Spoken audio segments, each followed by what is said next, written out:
Overwhelmed by a sense of cultural and existential nausea at the end of history? Yes, you are, and why not join us on Vanity Project. It's a chart topper. Vanity. Midlife crisis. Midlife crisis! Not midlife crisis. Midlife clarity. They're arrogant. Nice if you like. Midlife clarity.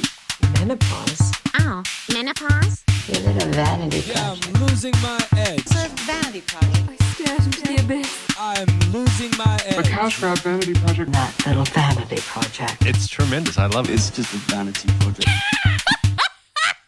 This is eminent businessman and flowchart consultant Ross Float. I'm Helen. Let's just go with flowcharterer. Flowcharterer, Ross Float. Mm-hmm. On the, what's our nickname? We must have a nickname. The Vanny Peas. On the Vanny Peas. And welcome to Fit and Trim. Take it away, Bits A. They're lifting weights between visits to doctors. Shit wellness books and hot stones engulf them. Multiple Fitbits are strapped to their skin. And they've also got a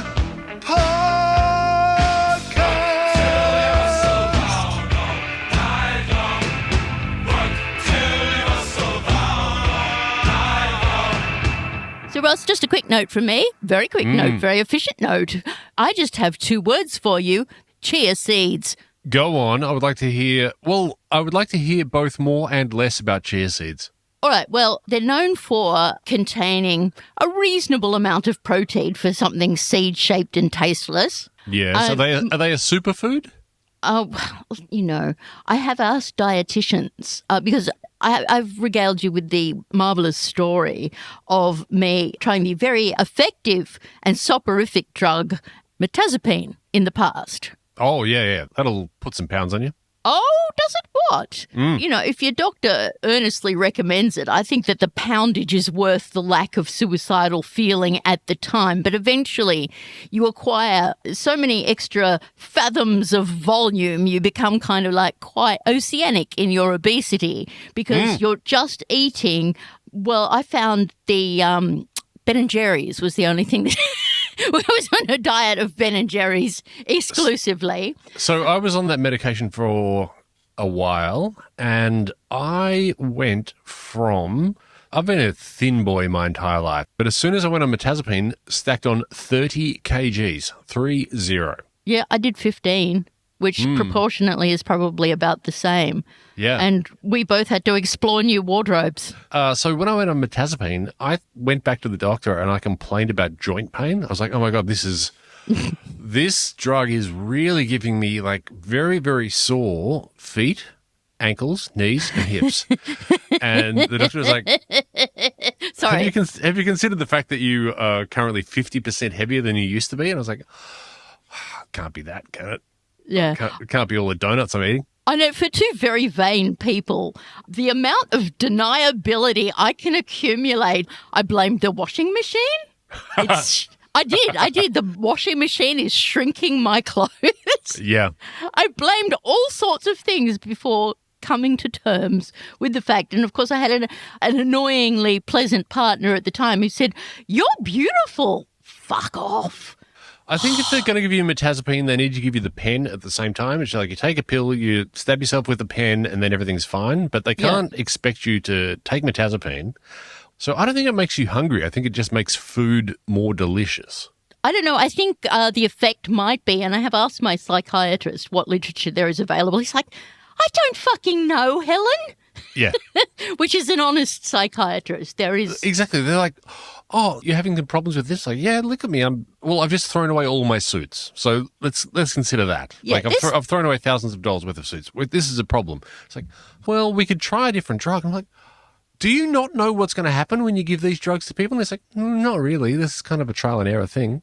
Yeah, but they have told you, although you didn't hear it because you were perhaps a little down in the dumps, hence the introduction of this atypical antidepressant. It's not one of the NSRI groups. It's and it does stop you feeling like shit. It very much does. I think one possible explanation is that there's the state of anhedonia. That means you're hedonic in no way whatsoever. Yes. You take pleasure in absolutely nothing. And then this kind of like lifts the fog and you do take pleasure, particularly in ice cream.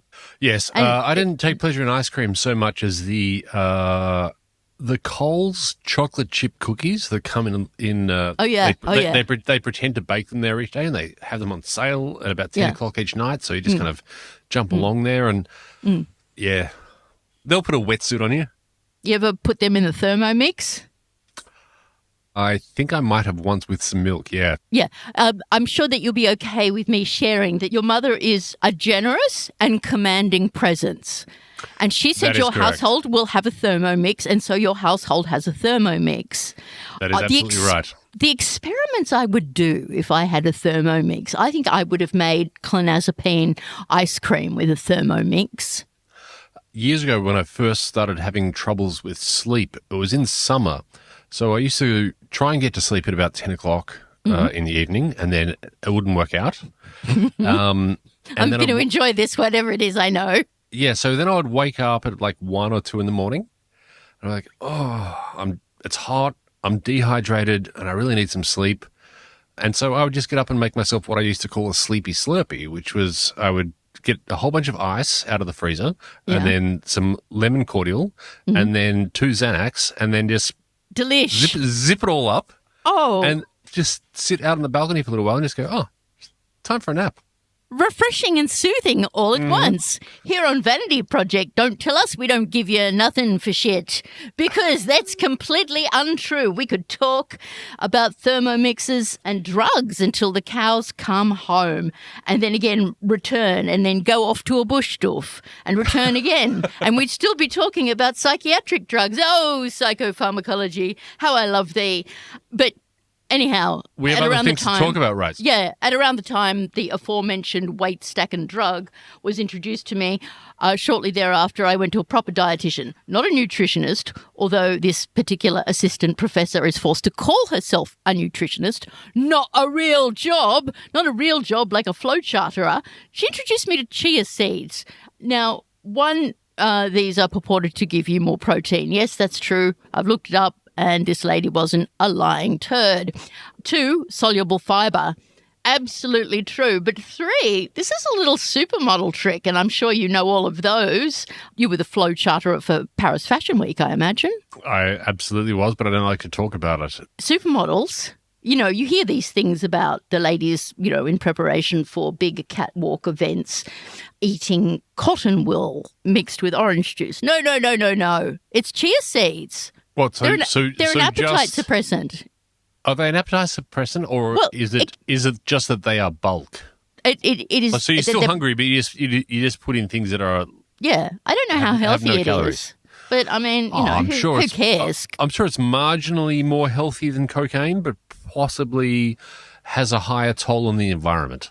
Oh yeah, like anything vegan adjacent, I'm sure that it leaves an absolute trail of chemical devastation in its wake. Whereas simple old cocaine, it's just a homespun craft, I'm presuming. I've never actually grown coca plants. Seeds are hard to get. Yes, I have looked.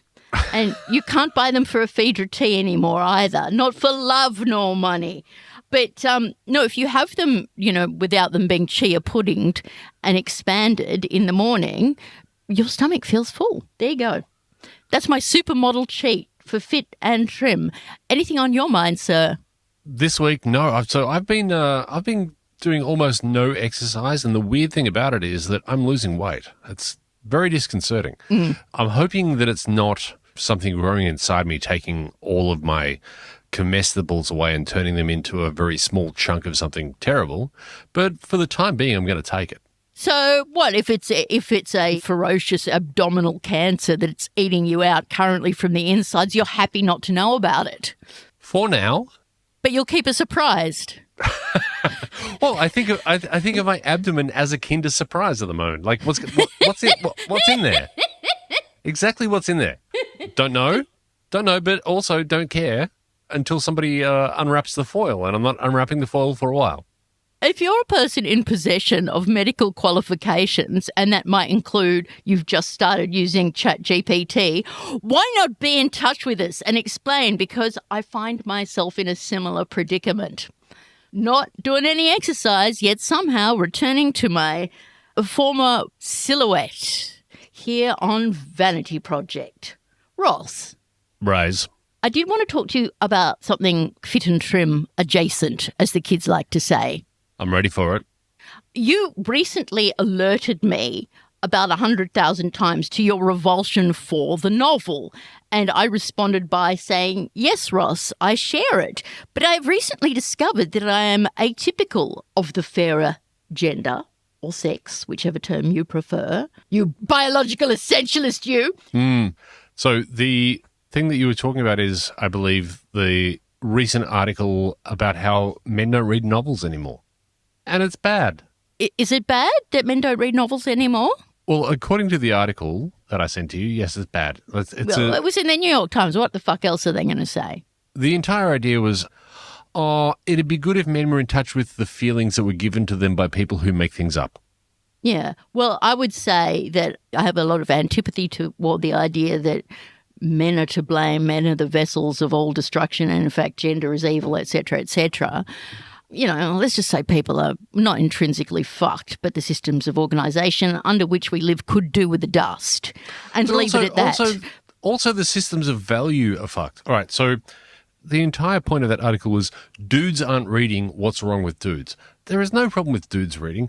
I read the entire manual for the 1994 diesel Hilux and the 2002 diesel Land Rover cover to cover, right? Yeah. And don't tell me that there is no desire to assimilate information. It's just for the past 30 years, it's all been about fucking sparkly vampires, fucking fat guys who hold doors open, and a whole bunch of other things that are just made up. I don't have time for it. The way that Noel Gallagher from Oasis, who should really just be paid to talk and say things and not necessarily the music that I have to say his brother does better now, shockingly enough. Liam's stuff, not so bad, but Noel is a crack up. And I saw him talking about one of his wives, I can't remember which one it was, and how she was always reading those Man Booker prize-winning novels with names like Chocolate for Elephants. And, you know, there are so many patently racist books that are held up, often by this particular upper middle class or investor class, reading feminine coterie about, and I was so moved by the story of the Indian lady growing up under the mango tree. It's just like eat, pray, love with a slightly more pastel cover and a nicer font. The age of the novel was arguably the 19th century, also arguably the 18th century. Now, I say this as a person who is legally blind. Movies were much, much better, obviously. And it reminds me of the way, now what's the membership in Australian unions now? It's something like, well, I think it's still a sort of a healthy 20% in the public sector, but in the private sector, it's well down below 10. When you and I were born, at the time of our birth, you know, workers had pole position. They had more than 50% in the union movement. It was a force that was reckoned with, because it had to be. And in comes neoliberalism to smash it and smash it and smash it. And now the best thing that the unions can say is, well, they're full of women now. They're led by women. Poison chalice, girls. The minute they let you have something is the minute it is no longer a potent force, you know? The minute that the Catholic Church lets you in is the minute you know that religion is no longer powerful. This is my current hypothesis. What do you think of it? You've given me a lot of things to respond to there, Helen. Which one would you like me to have a crack at first? Well, okay, I think that in terms of engagement... By the way, in terms of... Oh, sorry. All right. Using engagement as a metric? Is that better, flowcharty? That's much more McKinsey. I love it. There are immersive experiences available to the art consumer in the golden age of series television that simply occlude the sorts of, I mean, there's this idea. So I would say that quite differently, which is that technology has superseded the novel. Yeah, that'll do. Yeah. So when I was young and there did not exist 12 or 36 or 48 episode series of things like The Wire, I would have read a whole bunch of 1,200-page novels in sequence, as I did indeed with Dune, for example, because I was terrible. But the technology exists for me to not have to do that anymore. If you want to tell me a story about a guy who is a white savior on a desert planet who eventually becomes a worm and then a god, let's do that in 4 90-minute chunks. Let's not make me read like 12,000 pages. Yeah, I mean, just as movable I got type. shit to do. I got shit to do. Just as movable type replaces the boring old fucking storyteller, then comes along screen, and then comes along screen, which is not even mechanically reproduced, but digitally reproduced on command. And my flatty, Pollyanna, she is, or also known as Lola, very, very happy to be introduced in her off hours to Future Man. What is Future Man? Oh, you're going to have to watch it. I don't believe you've never seen it. It is hands down the most disgusting homage to video game fandom that you've ever seen, and it's very funny. If you've seen Future Man, it's one of my favourite television programs of all time. Please email me. That is beautifulfairyprincess@vanityproject.skin, and I will pass your reviews on to Ross, because he has made the radical decision to have just 2 email addresses, I think, neither of which I'm permitted to know. So I don't need more email addresses. I would like fewer of them, and most of them just get piped into the bin right now. I have too many. Yeah. I did an audit of all the ways that people could contact me a while ago. There's too many. Yeah, so more than one is too many, and I had about 22.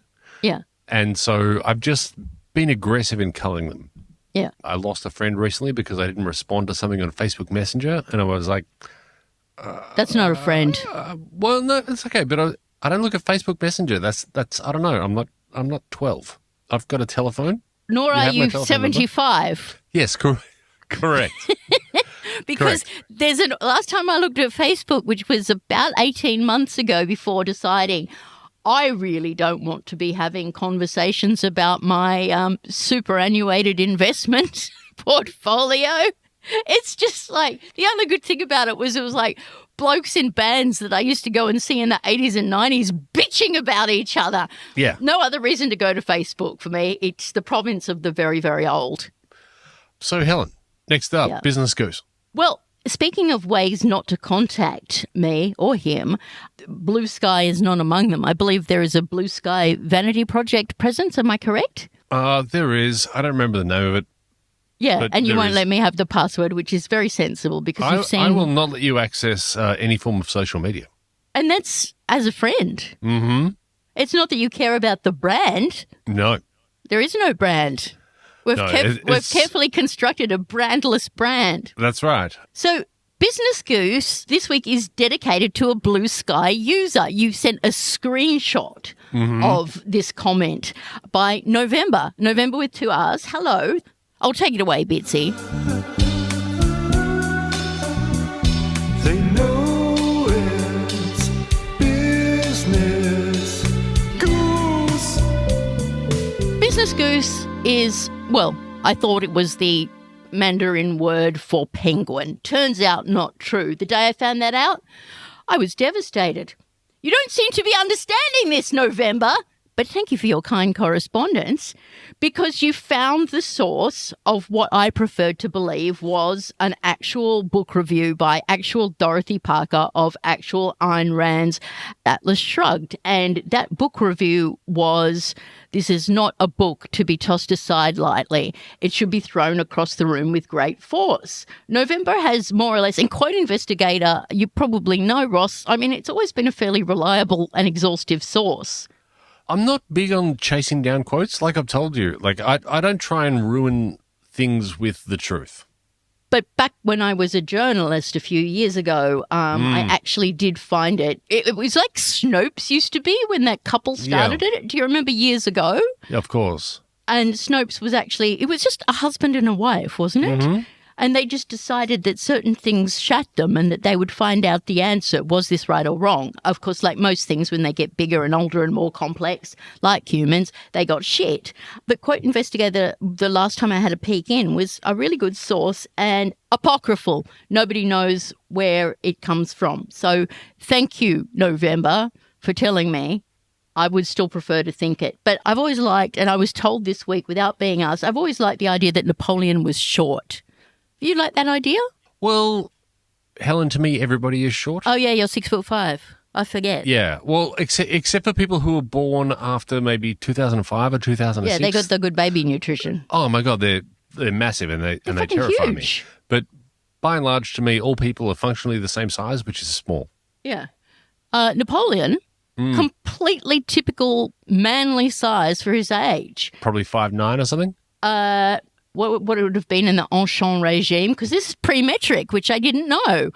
It was still ancient regime measurement, or imperial measurement, and that he was 5 pied, 5 foot, and de pouce.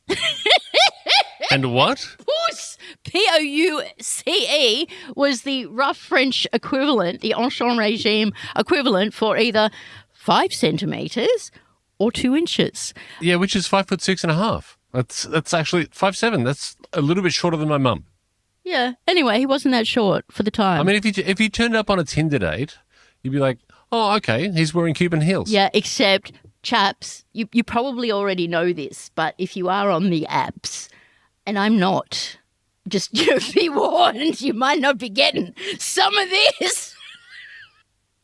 Because they frighten me. They go so fast. And you can't bang on and on and on about yourself in the profile anymore. So what's the fucking point? I want you to find me fascinating and quirky as well as like my tits. And why wouldn't you? Sorry, where was I? Oh, yeah. Don't ever disclose your height as 5'10", because no one on earth will believe you. 5'10" is the lie height. Yeah, so this is a field that I don't understand, given the fact that I'm a tall man. I don't really understand the idea of, like, you're all worms to me. Like, you're all lowly worms. Like choosing the level of your wormdom, it makes it worse. Just stop it. Yeah, Choose all right. something else. You're not going to attract Ross. It's not only that you're not going to attract me, you're going to attract my disdain. Yeah. Like, accept that you're smidgy, and that's fine. I would be up for learning about your experience on the apps because I've never really got bang into it due to, I guess, a combination of... Self-respect?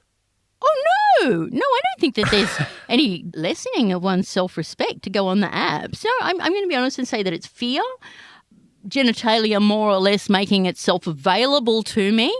And poor eyesight. But I would be interested to know if you could translate the language of the app to me. Oh, not. I mean, I couldn't, but I'm sure our listener could.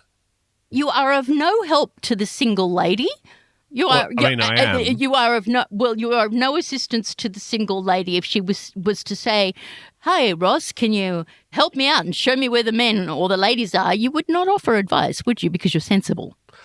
No, that is absolutely not true. One of my favorite things is that I have a friend who some years ago came to me.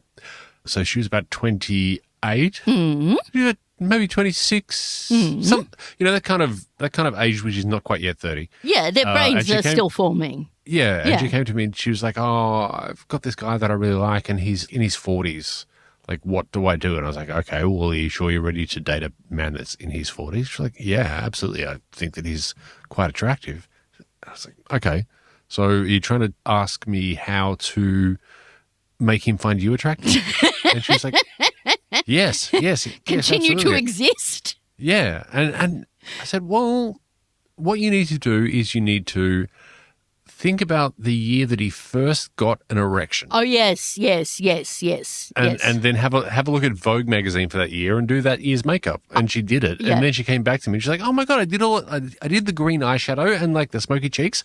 And we're an item now. Yeah, I would just say that We are while very simple. We are Ross's very simple advice units. is excellent in most respects.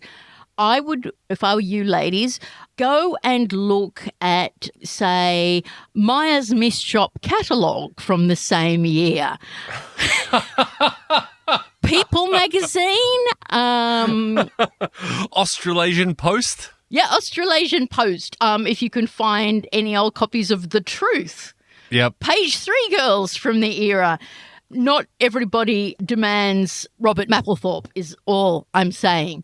You know, Helmut Newton, thank you. Helmut Newton, whatever. I don't know. They're all the same to me. Oh, they are very different.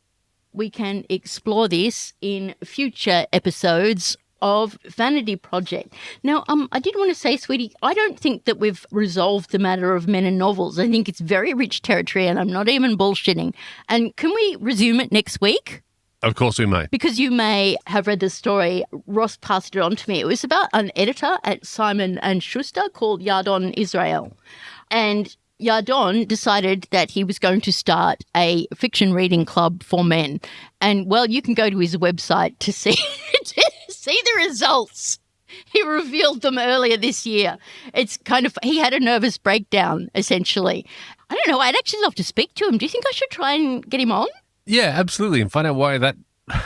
Do you think that's what drove him to a nervy bee? Because Well, he does, apparently, on his website. He seems to... look, I will verify that, and I'm going to make Mr. Israel a priority guest of Vanity Project, which will celebrate 6 months of this mutual therapeutic dedication to each other. Thanks, Rose. Let's get the fuck out of here. All right. Bye. Bye.